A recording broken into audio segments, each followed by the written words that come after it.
Newstyle Radio 98.7 FM, and I'm here joined with a great alumnus, the wonderful Serena. Got to say the name, put that energy on the name. You don't just say Serena. No. Serena. Mm-hmm. So she's back. Yeah, long time. When was the last time you was here? Ooh, must have been about 8 years ago. 2016. 2016, what we're now, 25? Yes. So that's what, 9 years? Long time. Long time. And what adventures have you been on in that time? If you could share with the audience. Where do I start? So in terms of adventures, I left England for... Hold on. Just do a mic check on your mic. Oh, can you hear? 1, 2, 1, 2? No, try that other mic. Can it move? No, it can't move. 1, 2, 1, 2. What's going on here? Go on, give it some 1, 2, 1, 2. There you building. Can you hear me? That's the one. So that's my mic. Mic check. There you go. I got you. Yes, when he try the other one. Try the other one. All right. Can you hear me? 1, 2, 1, 2. There you go. Wonderful. Lovely. You got to turn on the equipment sometimes, Serena. Mm-hmm. Yeah, good. So we're welcoming back a great personality. You was really wonderful here with the team. Do you remember the team? Yes. What was you called? Ad Lib Show. The Ad Lib Show, yeah. Show. And it was such a wonderful time. It was pre-COVID, and I remember you had bars. Yes. So what happened with your music and your rapping? What's going on there? Well, no. At that point, I was a lot younger, so I've now evolved into the woman I was destined to become. As I said, I left England not long after, so around 2021. During COVID, the height of COVID, me and my best friend decided to pack up and leave England and see the world. And on that journey brought me back to myself, or allowed me to create a new version of myself. And that consisted of natural healing, herbal medicine, country living, island hopping, and a lot of detoxification. Yes. And where did this sort of journey start, if you will? Take us through, like, the places that you went, because it's often said that a great education is travel, of course. So where did your education begin? What islands or what places did you visit first? I would say the first bit of education was seeing life. So that was in Barbados. Bayesian? My mum from Barbados. I like to talk to you with Bayesian accent, you know? Just like that. So the first place we went to was Barbados, and we saw life beyond Birmingham City. And after that was like, okay, we need to make a plan. We need to carry on. We can't go back. We just knew there was a lot more out there for us, just as young women growing and developing, and knowing that we were just... As much as Birmingham is the base, there's more out there to learn and to see and to experience. So yeah, that really was the pinnacle of the beginning. Aviation, you meet aviation people that you see the nice I eat Are so you many Asian? I tell him already, my mum from Barbados, so when I a little boy, What part? I don't know what part, but when I You don't know what part you're from? I can't remember. I never lived there. I grew here. I born here. Yeah, so I grew up here, so I don't know about that. But when Have you not been to Barbados? I never been to Barbados. I like to travel. I'm going to have to show you around. Barbados and Bayesian people, and they eat the sauce. You know about the sauce? I don't eat no sauce. Don't tell me about no sauce. I eat the vegetarian meals. That sauce can't come near me. Oh, I see. So it's like black pudding, right? Yeah. Kind of, yeah. An amalgam, some sort of blood congealed. Yes. Not for me, please. And it's pork, is it? Is it some sort of Trenton? I think it's, some kind Very of pork. interesting. But it's a Bayesian favourite. But while I was there, that was me having to say, okay, how am I going to manoeuvre on this island that is full of starch, full of meat, full of... But, you know, me being plant-based, I found those plant-based spots. But also because I was around the sea, I'd also adjusted to eating fresh fish as well while I was there. Did you catch any? Did you eat any flying fish? I ate a lot of flying fish. I didn't catch any, unfortunately. I was scheduled for fishing trip, but it just didn't pan out. No, okay. Good. So, and then from there, because I noticed one of your posts, I noticed on Facebook, you went on a little journey of health and fitness. It was like, you Muay Thai, was you not training all kinds of martial arts and circuit cardiovascular type of thing? Yeah, well, I'd initially started off doing calisthenics, so body weight strength.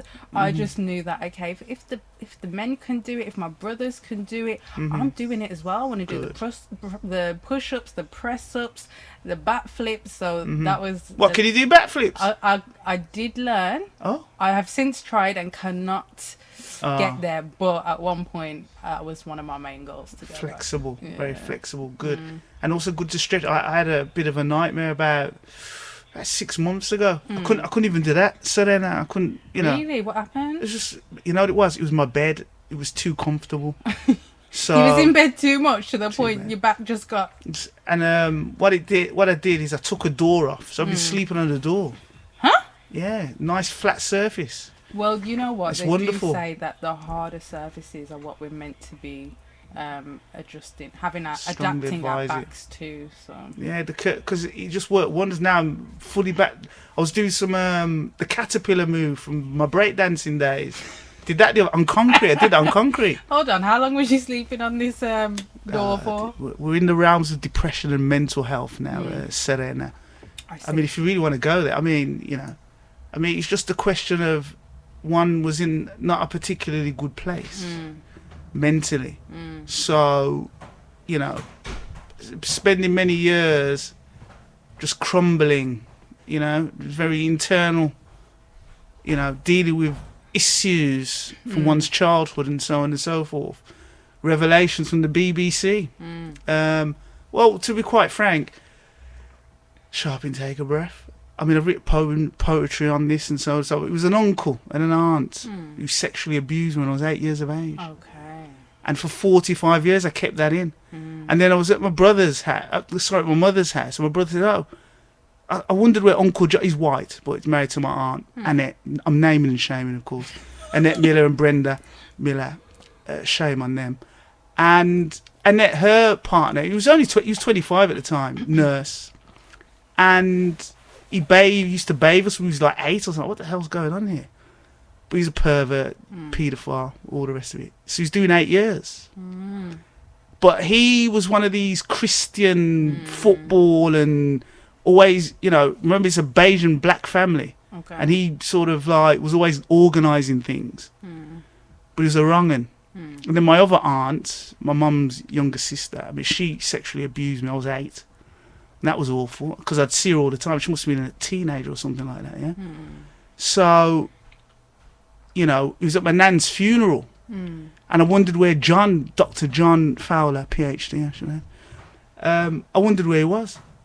I was like, he's normally here at these events. Because my nan, the big matriarch of the family, he wasn't there. And it was just weird. And all the revelations started coming out. It's like, you see? So, you know, dealing with that. Anyway, getting back to my bad back. Yeah. So depression. Do you think that was stored in your back? I didn't look at it like that. You know, to be honest, Serena. Because often trauma is stored in particular places within the body. Very interesting. If it's not dealt with, if it's not released, if it's not let out, if it's something building up, then you know it can be stored in the fascia of the body. I like this thinking. Please continue. Please elaborate and do, you know, talk about your methodologies and your processes for delivering healing and getting people out of these particular maladies. The floor is yours. So, healing is not just physical. As you said with your case, there's some spiritual roots there. There's some emotional roots there. And, you know, a one shoe fits all is not appropriate when dealing with anybody's health. Because if you went to a doctor now, they probably wouldn't take you seriously that you had back pain because of some possible suppressed trauma.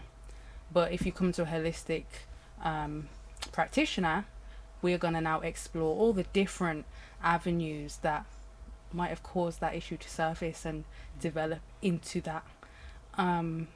So, you know, first of all, it's about addressing the root cause. You know, it's all good giving massages and, let's say, you know, physical things, but if it's spiritual at heart, if it's emotional at heart, that is going to be a key part of the healing process. So first of all, it's addressing, okay, what's the root? And then going more into the root. So, you know, what organs has it affected?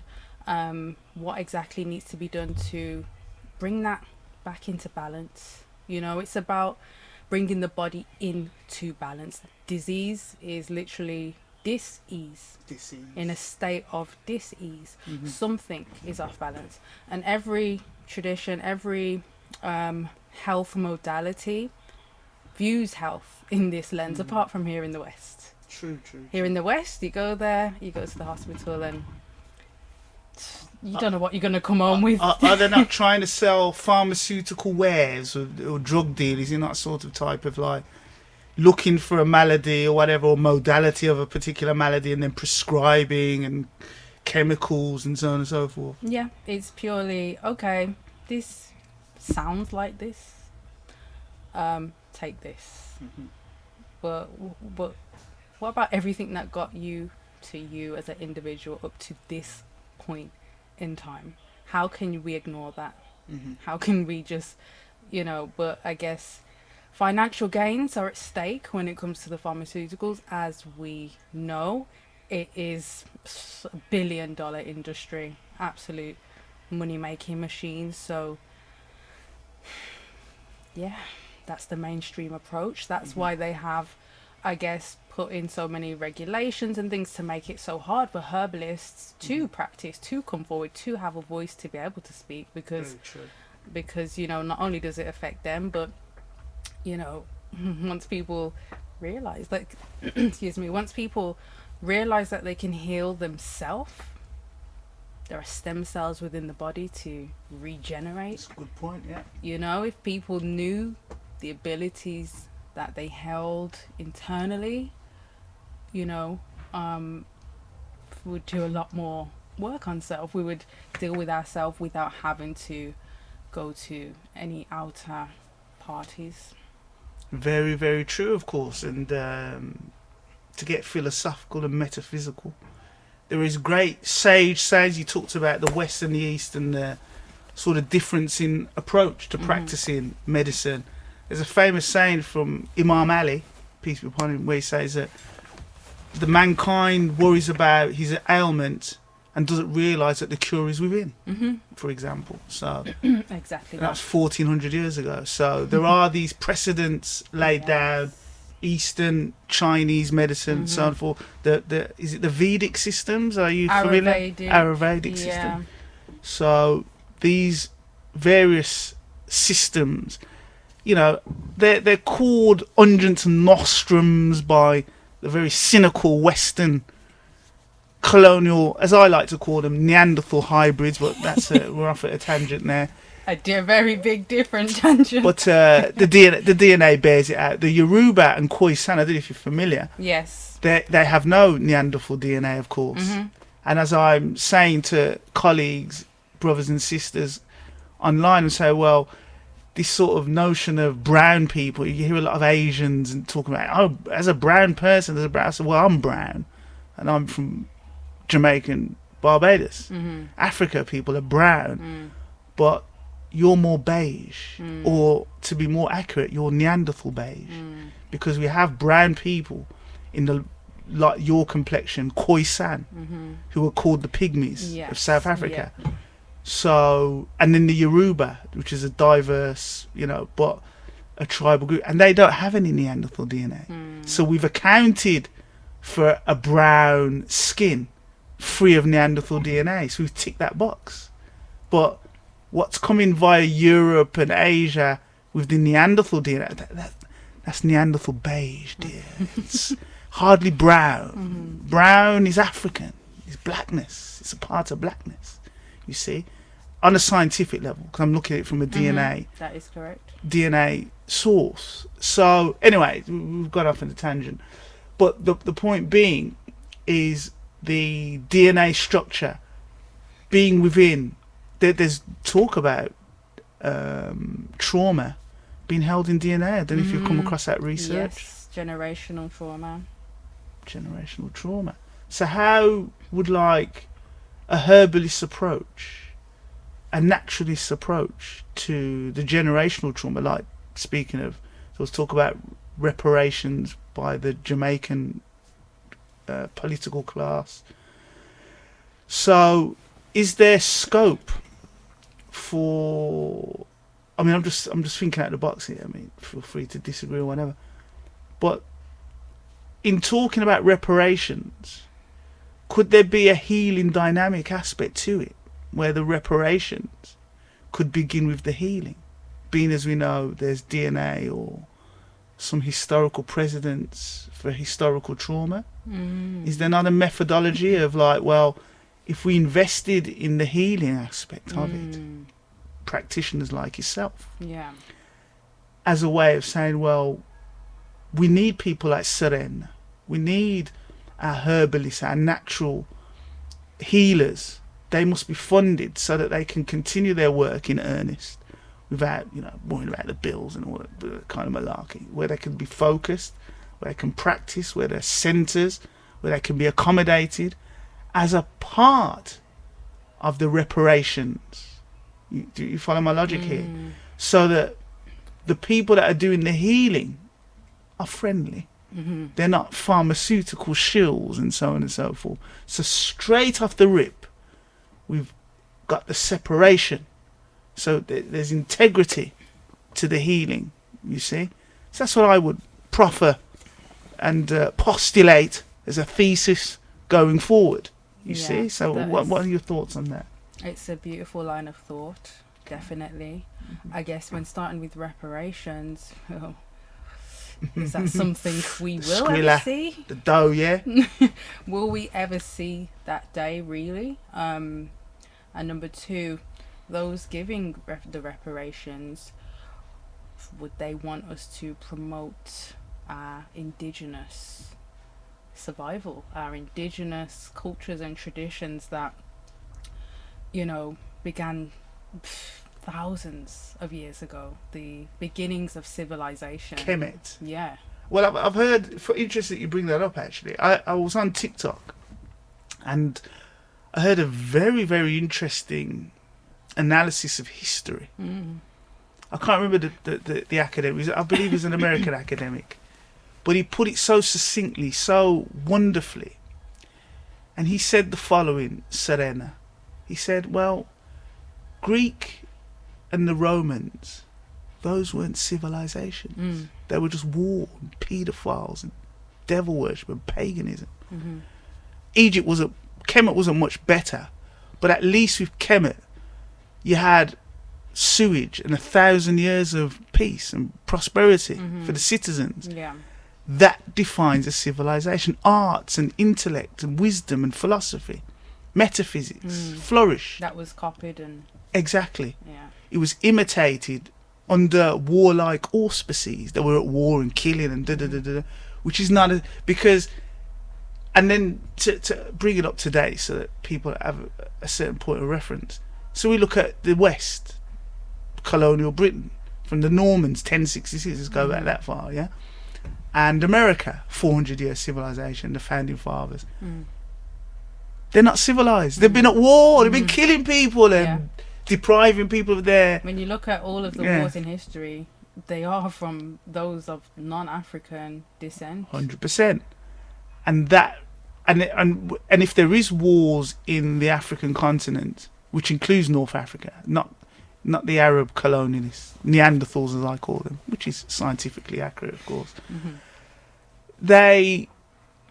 Whenever you see the problems there, it's because of the colonialism. They're invading Black Africa, and that's where the wars start, you see.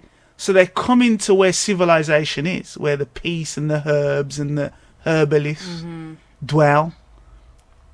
And with envy, a certain amount of envy, because of the variety of wares and sort of fauna, sort of herbs that grow Fruits, naturally, vegetables, fruits. grains. Whereas they come from a cold, particularly harsh, cave-dwelling Neanderthal, ugh, thin lips, them thin type of European lips. All the traits of Neanderthal apism and chimpanzees. They don't literally look like chimpanzees. So, and that's not to be facetious or rude. Those are the scientific. They're hybrid. I mean, we're hybrids because of the rape and whatever that occurred in the Caribbean, for example. So that's where the DNA is coming from. Our DNA is evidence of a crime scene.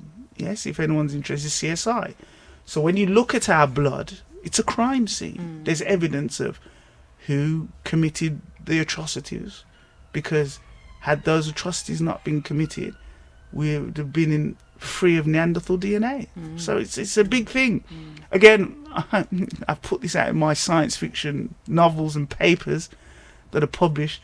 Seleni BAE Systems, Henry censoring my work, of course, because BCU was censoring all this work. Oh, okay. Yeah, so they even up to this day. So they censored all this work. But I'm off on a tangent here, but don't worry, we'll get back. So I've applied for Guinness World Records. Okay, for what? For the first trilogy of sci-fi movies. I think I sent you a link. Did I send you a link? So these are the movies. I made them with AI, right? So the AI comes out in May. Right. I make a movie in 4K by June, by the end of July. Wow. Because I'm that good. Because I'm that, Kemetic. This is my Egyptian Kemetic DNA pouring out through the skins and the intellect, enhancing and developing.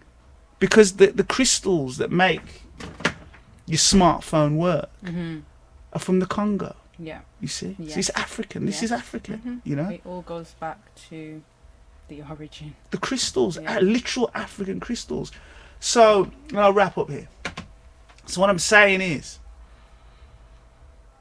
our entrepreneurial verve and our ability to make something out of nothing, and COVID disaster, and I gotta get my Skrilla on, and hustle, is born of our Kemetic African civilization within our DNA. We talk about the trauma and the healing in the DNA. Let us positively look at the positive aspects of the DNA. So through the African Neanderthal 3, we get the wonderful, creative, insightful connection to nature, and so on and so forth. So there's two here, yeah? So a lot of discussion about the generational trauma.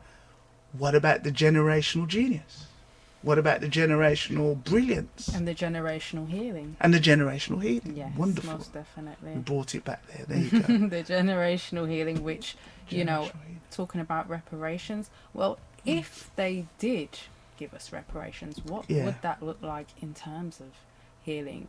So, paying for your education. Yes. Paying for your research. And as you said, being able to support the natural healers within the community, being able to give them that space and room to, study, to expand, to push things, and go out into the community and do this, because 100%. a lot of my journey has been me studying as much as I can, and passing on the knowledge, and helping members of my family. But I always say to myself, if there was an elder who was in a position, I guess, to just trickle that knowledge down, my journey probably wouldn't have been so difficult. But where is that elder to just... Well, Dr. Sebi, I don't know if you're familiar with his work. Definitely, yeah. So when I say elder, I mean more like closely... Oh, to the immediate tribe, if you wish. So like someone to kind of guide the way, and so that's a level of support as well, Absolutely. Being able to pass that knowledge on to the next generation, to the youngest, to the youth, who are the next people in line to becoming the leaders. Absolutely. The skills of our elders are absolutely needed. They're necessary. 100%. They are invaluable, and definitely would be a start, having that available, having the natural healing. And then, okay, if we looked at things spiritually, yes, that poses a tricky question because, in Birmingham, in England, in the black culture, there are so many different religions. There are so many different ways of finding God that how do we all unite as one when there's so much differences? But our original spirituality, African spirituality, was stripped away from us. That's right, 100%. It was, taken because they knew the power that it held. They knew 100%. that, if they allowed our ancestors to keep those strong spiritual practices, then they wouldn't be in business right now. Well, again, you raise a very important issue. So you've talked about what would reparations look like, destruction of the historical record, which obviously contributed to the generational trauma, which in itself made lots of money, which in turn leads to the reparations debate and so on and so forth. So you got to look at 5,000 years of history. So the historical record, whether it's from Rome, Kemet, Asia, China. So the Chinese, I don't know if you saw their parade with their military wares, if you caught wind of that. No. Okay, so a couple of weeks ago, Serena, there was a parade in China to celebrate the 80th year of victory over the Japanese. Don't know if you know, the Japanese and the Russians invaded. Well, I think let's stick with the Japanese.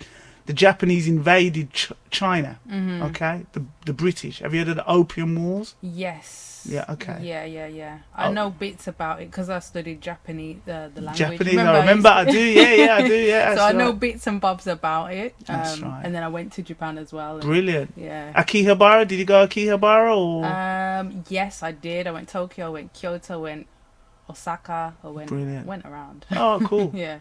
So anyway, the Japanese Nazis, Unit 731, the rape of Nanjing, where they committed horrific atrocities. Yeah. And China was brutalised. They called it 100 years of shame, I think. Started with the Opium Wars. Because the Brits went to China and they got the nation hooked on opium. Yes, yeah. To control blah, blah, blah, and so on and so forth. So this very satanic colonial Neanderthal enterprise of oppression. Going back to reparations, what would reparations look like? History tells us, and the parade anyway. So they did this great parade of all the latest technology, all their new weapons. Okay. That are just brilliant, yeah. And the things you can always tell how great an army is by how they march. If you're familiar with this, the way an army marches shows the discipline and cohesion of the warriors, right? Because they're trained to kill. Yeah. That's what they do. So they should be in sync, and of course. So when President Trump did a parade in America, it was a shambles. It was crap. It was rubbish. They weren't in sync. When you looked at the Chinese, it was just mesmerising. The sync. It looked like a bloody computer game. But they do train their citizens like a computer game as well. There you go. You Is it a computer game or is it just human discipline? But to what extent? This is 5,000 years. Yes. It's a big country. It is. They've contributed technology. They've contributed civilization. You see, the thing is, and I blame these lefty Satanists as well as the colonial right and all the rest of it, clerical right.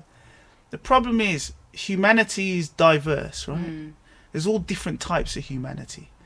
There's all different types of society.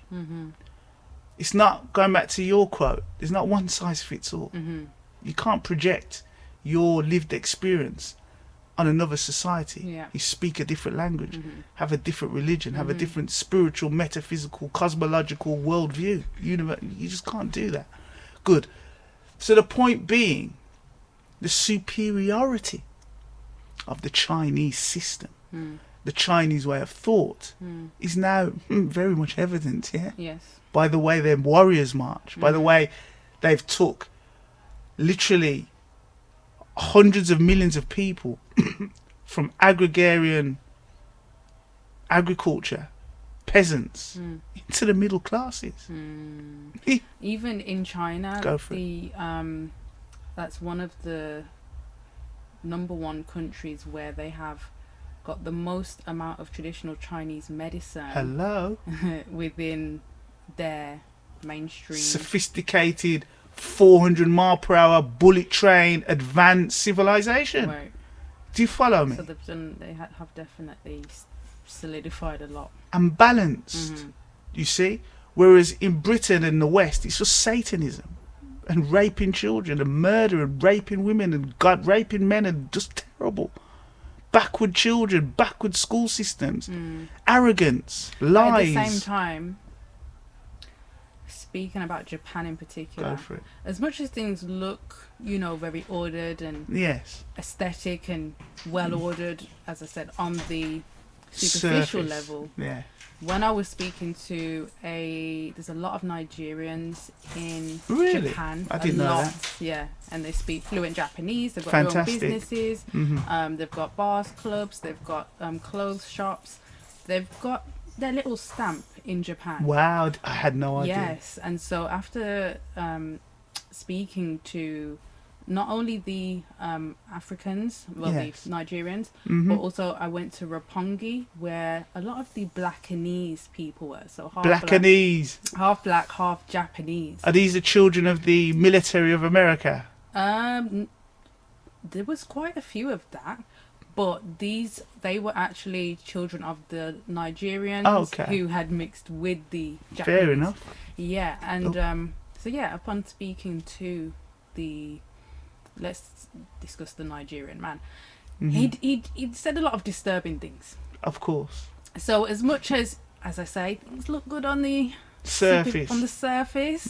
and it's very easy to see the cracks in the West. Very easy. Yep. Because they don't have much culture to cover it up. Or, Exactly. That's right. So Hollywood, BBC. Right. Wonderful.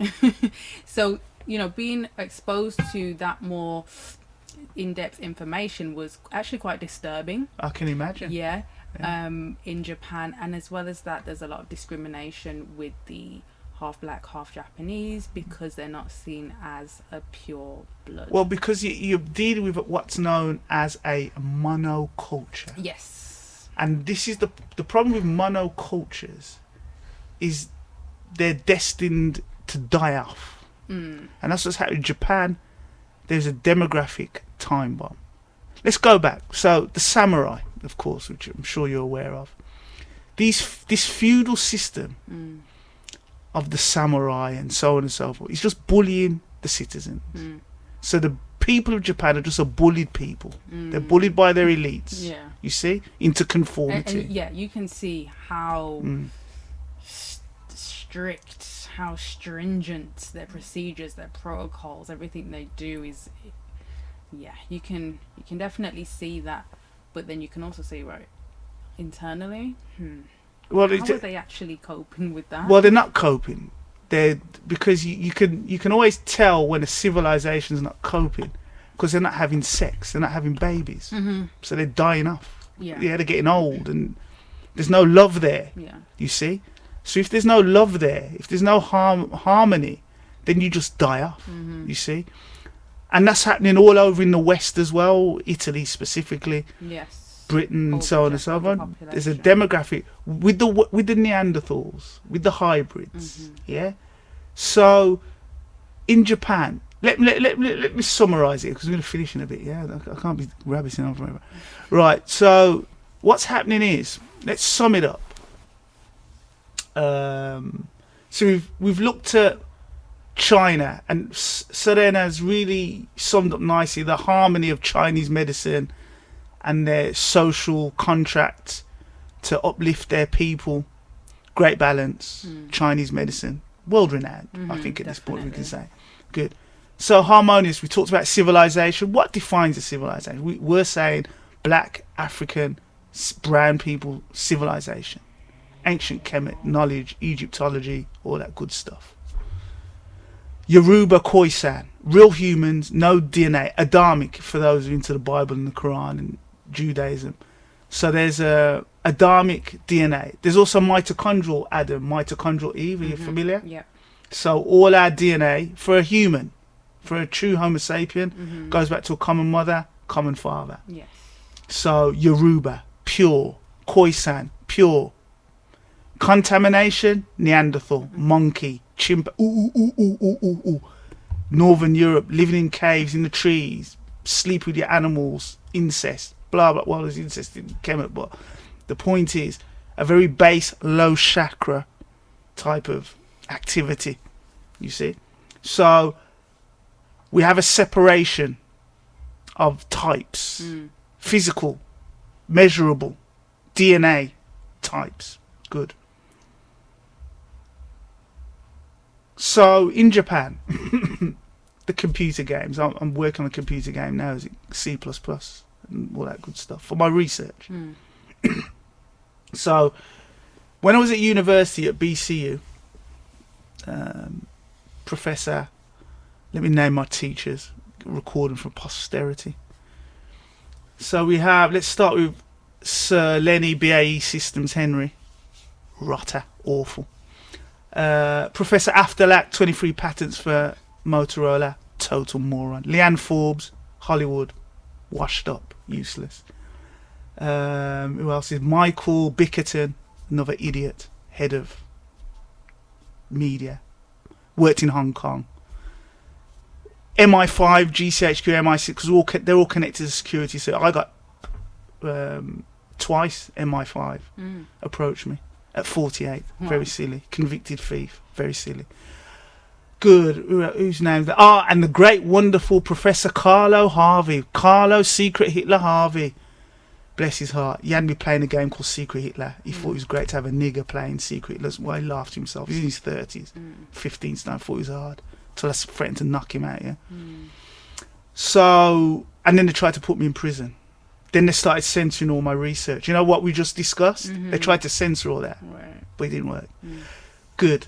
Because I filed charges against them. When they filed charges against me. And they tried to offer me a deal as well. We'll give you a deal if you admit you're harassing us. You think you're bullying us, Aston? You're a black man. You're so violent and aggressive, Aston.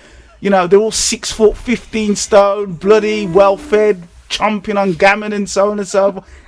You're bullying us. Who do you think you are, Aston? You've got no degree, Aston. Who do you think you are? And I said, well, you need to give me a PhD, mate. Why do you keep turning my inventions into weapons? You know, you're taking the piss in, yeah? You know what I'm saying? I should be running this universe. But anyway, we digress. So, computer science. The coltan chips, we talked about the African crystals. It's about African crystals, ultimately. So all that, this is for the men out there. Well, not all men, of course, but those who, when the sister and talk about the crystals and the value of the crystals, they're telling the truth, yeah? Don't dismiss it, yeah?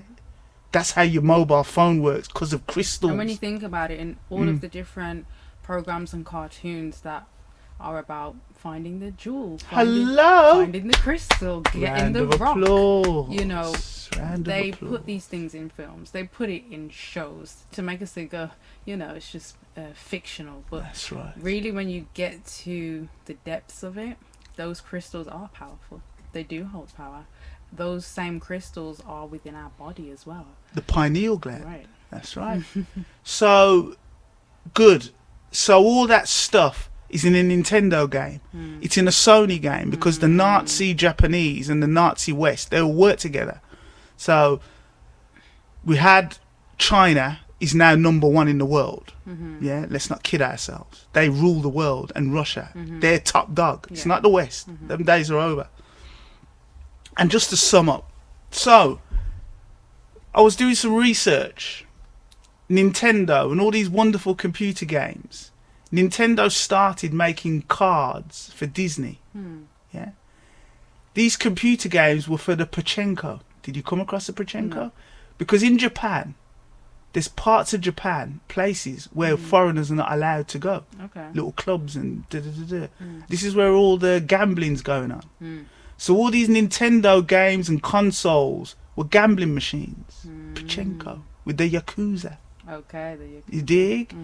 And there's famous stories of game developers who were making computer games, like I'm doing there, C++ and C and all the hardware. And if the game developer, because they were young people and so on and so on, not all young people, but they'd get bullied with this samurai feudal tradition, and they'd kidnap their sisters or lock them in a room for 48 hours until the game was finished. Okay. You dig? So all of these things, they imbue them with satanic oppressive energy. That so when you look at like here's I've got my iPhone here, so it looks all splashy in the marketing, but it's got the suffering of black African youth who had to mine the coltan that they're getting for 5 grams a kilo, or £5 a kilo, which should be selling for 5 million a kilo. You dig? But they're keeping the place poor with revolution and riots and civil war. You dig? To keep it cheap, so they can extract it for cheap. You see, with the CIA and MI5, blah blah blah blah blah. So it's all connected. Computer games. This is why I make computer games, so I can have this conversation. You see, so I can legitimately get on an Ofcom approved radio station, we're Ofcom approved, and I can break it down to our African brothers and sisters suffering in the mines, free Congo, blah blah blah. I make films, get world records and high accolades. They won't give me a degree, they won't give me a PhD. So what? I'll work it out, yeah? That's what I do. I'm an engineer. Solve problems, right? Like Velcro on the Newstyle Radio signs. I didn't know about those, So solve the problem, make it happen. Right. That's what I do, you see? And the suffering, reparations, I think the angle to explore is let us fund the healers within the family, within the tribe, which I think is tradition anyway. Because the tribal healer would get on, you know what I mean? They'd take donations and you'd be supported, like, okay, the Buddhist temple, we can extend it further. But there is a tradition, is what I'm trying to say. And maybe the angle is those of us in the business fraternity or the academic fraternity who can raise the funds to support Serena or healers like her. She's a young healer, younger than me anyway, young healer, and I think she should be supported, with accommodation places and, rooms partnered up with, various agencies for education and so on and so forth. And that's it, really. But to be honest, as much as, in terms of reparations, it sounds great. But where we're at now, yes, let's be realistic with, okay, what can be done? What can actually be done for the healers coming through? Well, not necessarily done for us, but I guess, what can you do for yourself? True. What can you actually do to support yourself? And in so doing, you will support the healers. Well, we know that now in this world where we're exposed to almost 80,000 toxins a day. Wow, that many? Yep. Detoxification is no longer an option. It is a necessity. It is a necessity. I would concur.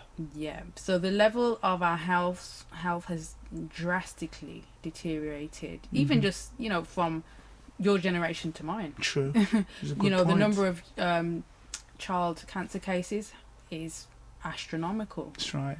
That's not something that I guess you saw growing up or you experienced. But the amount of young people coming to me with issues is crazy, and it's not just because we're born with it. No, that's like, right. They say if you go to the doctor, they'll say, it's genetic or da-da-da-da. No, as we spoke about at the start of that conversation, we are all unique individuals. And as much as food and eating habits may have been passed down in the family, causing a genetic mutation to express itself, to develop. Oh, that's a good point. I never thought of it like that. It's a good one. Yeah, so that's what's been passed on. Eating habits, stressors, environmental toxins, behaviours, negative 100%. behaviours. That's what's been passed on. And that's why it might seem like things run in the family. But when we get to the core of it, the root core of it, it all comes back to supporting and detoxifying those three key areas: your mind, your body, your spirit. Now, in Africa, in Kemet, they had more than mind, body, and spirit. yeah. They had like 8 different. Oh wow! Yeah, they had breath, they had shadow, they had more elements to to the unseen, I guess. Yeah, you know. Yeah. And so really, it's about getting back to a full body detoxification.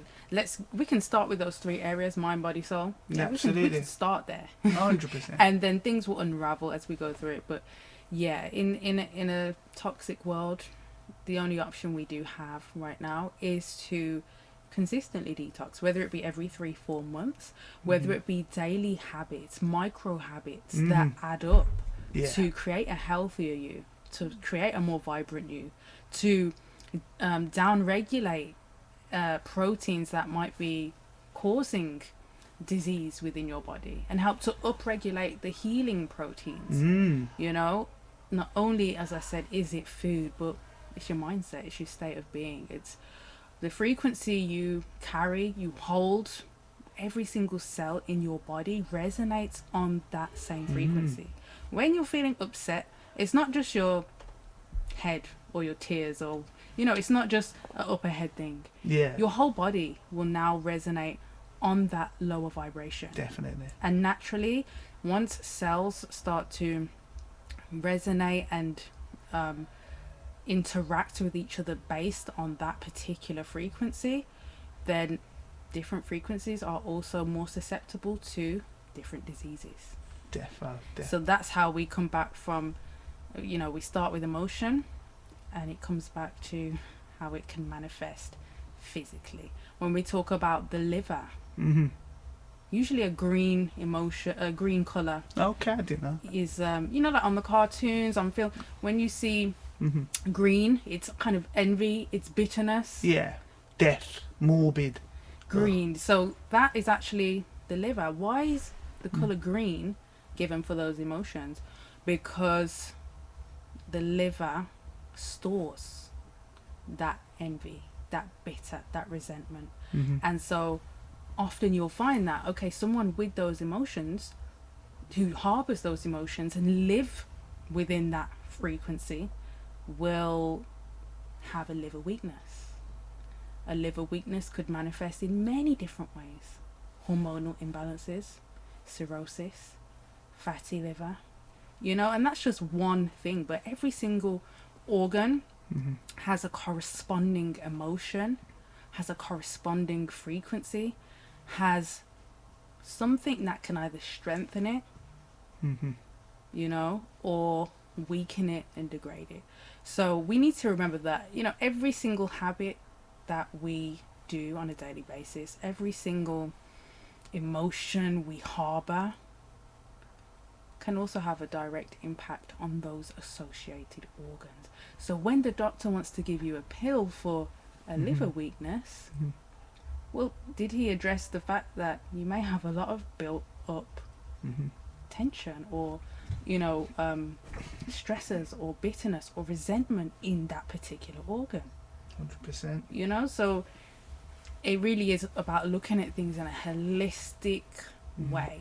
There is not just one way to get to the bottom of it, and that is what we're here to do, is to unravel what's really going on. That's the only way to heal. True that. Great words to end the show on. And thank you, Serena, for your presence. Thank you, Aston, for having me. I hope this won't be the last time. I really enjoyed our discussion and talk today. So I do invite you to, whenever you're in the country, do pop in, say hi, send me a message, and we can get online and share what needs to be shared. Fantastic. You've been tuned in to Aston Walker's Friday Ad Lib Show for the 21st century, revived by the wonderful Serena. Big shout out to Twist and Deza from the Reza, Sophia, Cassandra, all the wonderful. I was around at Cassie's yesterday, bless her heart, and all the crew here at Newstyle Radio. Thank you, and catch me next week, where I might be doing some drama, radio drama. Am I the drama? Peace out. Was a young puppy that must have its day.